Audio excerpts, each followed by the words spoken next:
പിതാവിന്റെയും പുത്രന്റെയും പരിശുദ്ധാത്മാവിന്റെയും നാമത്തിൽ ആമേൻ. അമ്മേ പരിശുദ്ധ അമ്മേ, അമ്മേ പരിശുദ്ധ ദൈവമാതാവേ, കൃപാസനത്തിലൂടെ ഞങ്ങൾക്കും ഞങ്ങളുടെ ദേശത്തിനും അമ്മ മധ്യസ്ഥം തേടി തന്ന എല്ലാ അനുഗ്രഹങ്ങൾക്കും കൃപകൾക്കും ഞങ്ങളിപ്പോൾ ഹൃദയം നിറഞ്ഞ നന്ദി പറയുന്നു.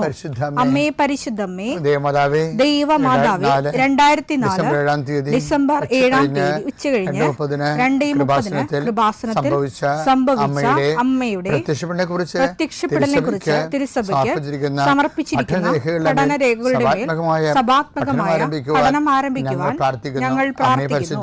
അമ്മേ പരിശുദ്ധമേ, ഭൂസ്വർലോകങ്ങളുടെ രാജ്ഞിയായ അങ്ങേയ്ക്ക് ഭൗമസംരക്ഷണത്തിനായി പ്രപഞ്ചപ്രകൃതിയെ തന്നെ തിരുസഭ പ്രതിഷ്ഠിക്കുവാൻ ഈ പ്രത്യക്ഷീകരണം വഴി ഇടയാക്കണമേ. പരിശുദ്ധമേ, ജപമാല മാതാവേ, സകല കൃപാസനം പ്രാർത്ഥനയോടും ചേർത്ത് ഞങ്ങളിപ്പോൾ പ്രാർത്ഥിക്കുന്ന ഈ കുടുംബത്തിന്റെ പ്രത്യേക നിയോഗം പറ മക്കളെ.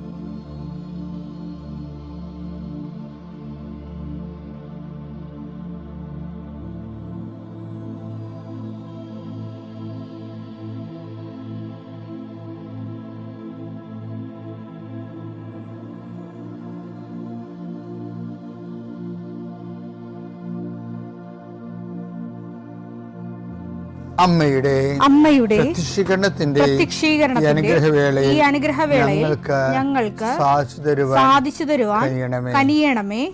ആമേൻ. വിശ്വാസ പ്രമാണം. സർവശക്തനായ പിതാവും ആകാശത്തിന്റെയും ഭൂമിയുടെയും സൃഷ്ടാവുമായ ദൈവത്തിൽ ഞാൻ വിശ്വസിക്കുന്നു. അവിടുത്തെ ഏകപുത്രനും ഞങ്ങളുടെ കർത്താവുമായ ഈശോമിശിഹായിലും ഞാൻ വിശ്വസിക്കുന്നു. ഈ പുത്രൻ പരിശുദ്ധാത്മാവിനാൽ ഗർഭസ്ഥനായി കന്യകാമറിയത്തിൽ നിന്ന് പിറന്ന് പൊന്തിയോസ് പീലാത്തോസിന്റെ കാലത്ത് പീഡകൾ സഹിച്ച് കുരിശിൽ തറയ്ക്കപ്പെട്ട് മരിച്ച് അടക്കപ്പെട്ട് പാതാളങ്ങളിൽ ഇറങ്ങി മരിച്ചവരുടെ ഇടയിൽ നിന്ന് 3-ാം നാൾ ഉയർത്ത് സ്വർഗത്തിലേക്ക് എഴുന്നള്ളി സർവശക്തിയുള്ള പിതാവായ ദൈവത്തിന്റെ വലതുഭാഗത്തിരിക്കുന്നു. അവിടെ നിന്ന് ജീവിക്കുന്നവരെയും മരിച്ചവരെയും വിധിക്കുവാൻ വരുമെന്നും ഞാൻ വിശ്വസിക്കുന്നു. പരിശുദ്ധാത്മാവിലും ഞാൻ വിശ്വസിക്കുന്നു. വിശുദ്ധ കത്തോലിക്കാ സഭയിലും പുണ്യവാന്മാരുടെ ഐക്യത്തിലും പാപങ്ങളുടെ മോചനത്തിലും ശരീരത്തിന്റെ ഉയർപ്പിലും നിത്യമായ ജീവിതത്തിലും ഞാൻ വിശ്വസിക്കുന്നു. ആമേൻ. സുഖസ്ഥനായ ഞങ്ങളുടെ പിതാവേ, അങ്ങയുടെ നാമം പൂജിതമാകണമേ. അങ്ങയുടെ രാജ്യം വരണമേ. അങ്ങയുടെ തിരുമനസ് സ്വർഗത്തിലെ പോലെ ഭൂമിയിലും ആകണമേ. അന്നു വേണ്ടുന്ന ആഹാരം ഇന്ന് ഞങ്ങൾക്ക് തരണമേ. ഞങ്ങളോട് തെറ്റ് ചെയ്യുന്നവരോട് ഞങ്ങൾ ക്ഷമിക്കുന്നത് പോലെ ഞങ്ങളുടെ തെറ്റുകൾ ഞങ്ങളോടും ക്ഷമിക്കണമേ. ഞങ്ങളെ പ്രലോഭനത്തിൽ ഉൾപ്പെടുത്തരുതേ, തിന്മയിൽ ഞങ്ങൾ രക്ഷിക്കണമേ. ആമേൻ. നന്മ നിറഞ്ഞ മറിയമേ, സ്വസ്തി. കർത്താവ് അങ്ങയുടെ കൂടെ സ്ത്രീകളിൽ അങ്ങ് അനുഗ്രഹിക്കപ്പെട്ടവളാകുന്നു. അങ്ങയുടെ ഉദരത്തിൻ ഫലമായി ഈശോ അനുഗ്രഹിക്കപ്പെട്ടവനാകുന്നു. പരിശുദ്ധ മറിയമേ, തമ്പുരാന്റെ അമ്മേ, പാപികളായ ഞങ്ങൾക്ക് വേണ്ടി ഇപ്പോഴും ഞങ്ങളുടെ മരണസമയത്തും തമ്പുരാനോട് അപേക്ഷിക്കണമേ. ആമേൻ. കർത്താവേ, നിന്റെ ഉന്നതമായ നാമത്തിന് സ്തോത്രം ചെയ്യാം. കർത്താവേ, നിന്റെ വിശുദ്ധ പൗരോഹിത്യത്തെ മഹത്വപ്പെടുത്തണമേ. കർത്താവേ, സഭയിലുള്ള സാന്നിധ്യം പ്രകടമാക്കണമേ. 40 വർഷം അർപ്പിച്ച കുർബാന യോഗ്യതയാൽ കൃപാസ്ഥാനത്താരെ ജീവനോടെ പ്രത്യക്ഷപ്പെട്ട പരിശുദ്ധ അമ്മയുടെ പ്രത്യക്ഷീകരണ സ്ഥിരീകരണത്തിനായി ഇന്ന് കൃപാസ്ഥാനത്താരെ നടക്കുന്ന 10,000-കണക്കിന് മനുഷ്യരുടെ പ്രാർത്ഥനയോട് കൂടെ ദൈവവേദലെ ഞാൻ നിന്നെ ഈശോനാമത്തിൽ ആശീർവദിക്കുന്നു. ഇന്ന് അങ്ങയുടെ മക്കളെ പ്രാർത്ഥന കൂടുന്ന എല്ലാ മക്കൾക്ക് വേണ്ടി പ്രാർത്ഥിക്കുകയാണ്.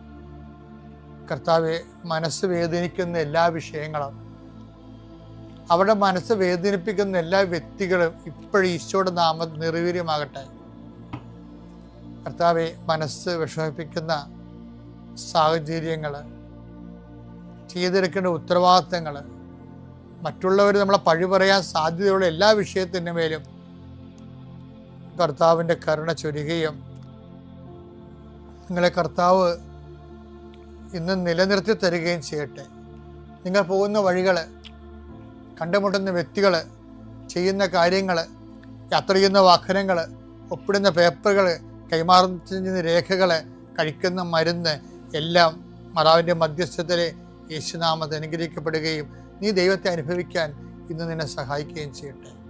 നിത്യം പിതാവും പുത്രനും പരിശുദ്ധാത്മാവിനെ നീക്കുവാണ്. എൻ്റെ പ്രിയപ്പെട്ടവർ, നമ്മളെ ദൈവത്തിൻ്റെ ആകുക ഉടമ്പടിയുടെ ഏറ്റവും വലിയ ലക്ഷ്യം അതാണ്. അതുകൊണ്ട് പൗലോസ് അപ്പോസ്തലൻ പറയുന്നുണ്ട്, യേശുക്രിസ്തുവിൻ്റെ സ്വന്തമാകാൻ വിളിക്കപ്പെട്ടവരും. റോമ 1:6 യേശുക്രിസ്തുവിന്റെ സ്വന്തമാകാൻ വിളിക്കപ്പെട്ടിരിക്കുന്ന നിങ്ങളും അവരിൽ ഉൾപ്പെടുന്നു. അപ്പൊ യേശുക്രിസ്തുവിന്റെ എന്ന് പറഞ്ഞ ആ ബന്ധം എന്ന് പറയുന്നത് സ്വന്തം എന്നുള്ള ഒരു ബന്ധമാണുള്ളത്. അത് അങ്ങനെ വരണത് ഉടമ്പടിയുടെ വാഗ്ദാനത്തിലൂടെയാണ്. അതാണ് എസെക്കിയേലിൽ നമ്മൾ വായിച്ചത്. വാഗ്ദാനത്തിലൂടെ ഉടമ്പടി വഴി ഞാൻ നിന്നെ വിവാഹം കഴിച്ച് സ്വന്തമാക്കിയെന്നാണ്. അപ്പം നമ്മളെ സംബന്ധിച്ചിടത്തോളം ഏറ്റവും കാര്യങ്ങൾ ദൈവത്തിൻ്റെ കൃപയിലും. പിന്നെ നമ്മളെപ്പോഴും ഉടമ്പടി ശ്രദ്ധിക്കേണ്ട കാര്യമുണ്ട്. ഈ ഉടമ്പടി എടുക്കുമ്പോൾ നമ്മൾ ഓരോ ഉടമ്പടി ദൈവമായിട്ട് എടുക്കും, അത്തരം പല ഉടമ്പടി പല അലപലാദികളായിട്ട് എടുക്കും. അതായത് ദൈവമായിട്ടൊരു ഉടമ്പടി, പിന്നെ അജ്ഞാതമായ കുറേ ഉടമ്പടി കുറേ ആൾക്കാരോട് എടുക്കും. കാര്യം നിങ്ങൾക്കറിയാലോ, ഓരോ ഉടമ്പടിയും നിലനിൽക്കത്തുള്ളൂ. ദൈവത്തിന് നിരക്കാത്ത കുറേ ഉടമ്പടികൾ ഉണ്ടാകും. അതാണ് നമ്മുടെ ഉടമ്പടിയിൽ ആൾക്കാർക്ക് പണി കിട്ടുന്നതിൻ്റെ കാര്യം. അതാണ് പണി കിട്ടണമല്ല, ആൾക്കാർക്ക് വിചാരിക്കേണ്ട രീതി ഫലം ഉണ്ടാകാത്തതിൻ്റെ കാരണം ഇവർ രഹസ്യ ഉടമ്പടി, പരസ്യ ഉടമ്പടി ദൈവമായിട്ടും രഹസ്യ ഉടമ്പടി വേറെ ആൾക്കാരെടുക്കും. അതുകൊണ്ടാണ് ദൈവം പറഞ്ഞത്, നിങ്ങൾ പ്രഭുക്കന്മാരെ ആശ്രയിക്കരുത്. ആശ്രയം ആരിൽ വെച്ചാലും അത് ഉടമ്പടി റിലേഷനായിട്ട് വരും ഫലത്തിൽ. സങ്കീർത്തനം 118:8-9 മനുഷ്യനിൽ ആശ്രയിക്കുന്നതിനേക്കാൾ കർത്താവിൽ അഭയം തേടുന്നത് നല്ലത്. പ്രഭുക്കന്മാരിൽ ആശ്രയിക്കുന്നതിനേക്കാൾ കർത്താവിൽ അഭയം തേടുന്നത് നല്ലത്. അതായത് നമ്മൾ ഉടമ്പടി എടുക്കുമ്പോൾ ദൈവമായിട്ടാണ് നമുക്ക് ഉടമ്പടി, പരസ്യ ഉടമ്പടി വരുന്നത്. പക്ഷെ പല ആൾക്കാരും നിലപാടിൽ വേറെ പലയായിട്ട് രഹസ്യ ഉടമ്പടി വരും. അതുകൊണ്ടാണ് ഈ ഉടമ്പടി ചില ആൾക്കാർ ഭരിക്കാതെ വരണത്. അത് പ്രഭുക്കന്മാർ ദൈവത്തിൻ്റെ സ്ഥാനത്ത് വേറെ ആരെ ഈ പ്രഭുക്കന്മാരെ കൊണ്ടുവന്നാലും പൊന്നു കൊണ്ടുവന്നാലും വേറെ എന്ത് കൊണ്ടുവന്നാലും ഈ ഉടമ്പടി ഡാമേജാണ്. എപ്പോഴും നമ്മൾ ശ്രദ്ധിക്കണം. ഉടമ്പടി ദൈവമായിട്ടുള്ള ഒരു സെക്ലൂഡഡ് ആയിട്ടുള്ള വളരെ